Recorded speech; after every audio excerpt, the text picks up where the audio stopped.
Et voilà, le monde idéal, ce serait une personne en situation de handicap, quel qu'il soit, qui puisse vivre sa vie affective, sa vie amoureuse, sa vie sexuelle comme il ou elle l'entend, avec les aides dont il a besoin au moment où il en a besoin. Le monde idéal, ce serait une femme en situation de handicap.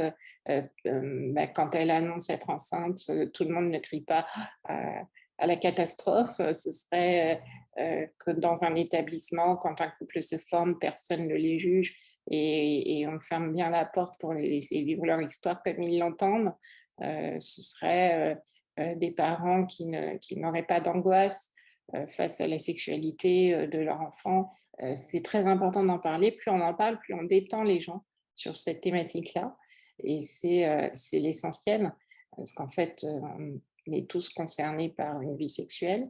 On n'est pas tous concernés par un handicap, heureusement, mais quand on croise les deux, et ben forcément, on a plein de choses à se dire. Moi, je trouve que c'est toujours très intéressant ces journées. D'abord, ça crée toujours des rencontres inattendues. Ça donne des dynamiques locales qui sont toujours hyper intéressantes. Les principaux obstacles, il y en peut-être en trois parties. Il y a l'obstacle qu'on va se mettre soi-même parce qu'on est en situation de handicap et on a l'impression que bah, on va pas être désirable, qu'on va pas savoir donner du plaisir, qu'on va pas en être capable, on en a peur parce qu'on a un corps douloureux, parce qu'on ne le maîtrise pas, parce qu'on comprend pas ce qui se passe.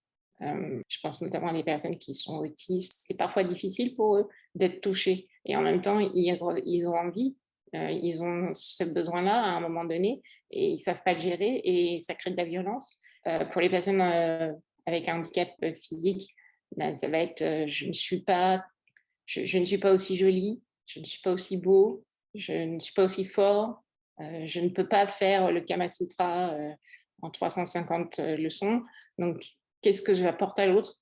Et je vais donc rester chez moi, ou je vais me renfermer, ou je ne vais pas vivre ma sexualité parce que parce que j'ai pas confiance en fait. Parce qu'on me montre des modèles qui ne me correspondent pas et qui ne me donnent pas envie d'aller vers l'autre.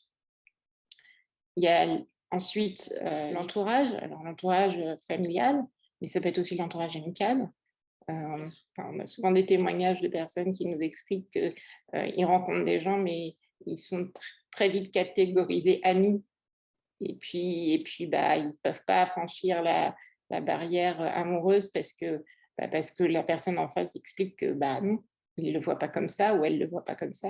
Les familles protègent leurs enfants comme, comme tout bon parent, j'ai envie de dire, ou toute bonne fratrie. Il y a un côté très protecteur. On n'a pas envie de parler de la sexualité de son enfant. On n'a pas envie de connaître la sexualité de son frère ou de sa sœur. Et c'est normal. Mais quand il y a un handicap, il manque quelque chose. Il y a besoin de quelque chose. Puis le frein après, ultime, je dirais, c'est un frein qui concerne les professionnels et la société en général, professionnels du secteur médico-social et social. Euh, Parler de sexualité, c'est pas simple. Ça veut dire qu'on a fait déjà un travail sur sa propre sexualité pour pouvoir assumer d'en discuter. Et quand on est au quotidien avec des personnes en situation de handicap, on ne va pas leur parler de sexualité parce qu'il y a quelque chose qui relève de l'ordre du tabou, de la transgression. On s'imagine ça, alors que pas du tout. Mais en réalité, il y a une distance qui se met avec le professionnel et une sorte d'impression de ne pas vouloir la franchir parce que ce serait trop invasif ou on ne serait pas à sa place ou ah oui, mais s'il tombe amoureux de moi, qu'est-ce que je fais? Enfin, il y a toutes ces questions-là de la part des professionnels qui existent. Et comme ils n'ont pas les réponses ou ils ne savent pas où trouver ces réponses-là, ben, le mieux, c'est de ne pas poser les questions quand on ne les a pas. Et le regard de la société, il est aussi difficile à porter. Quand vous avez un handicap, on va vous considérer un peu comme diminué, voire beaucoup comme diminué. Il y a un mélange à la fois de répulsion en disant bah non, ils ne vont pas se reproduire, il ne manquerait plus que ça, parce que le handicap fait peur, parce que le handicap est source d'angoisse, parce qu'on a une projection immédiate quand on croise quelqu'un en situation de handicap en disant oh mon Dieu, si c'était moi.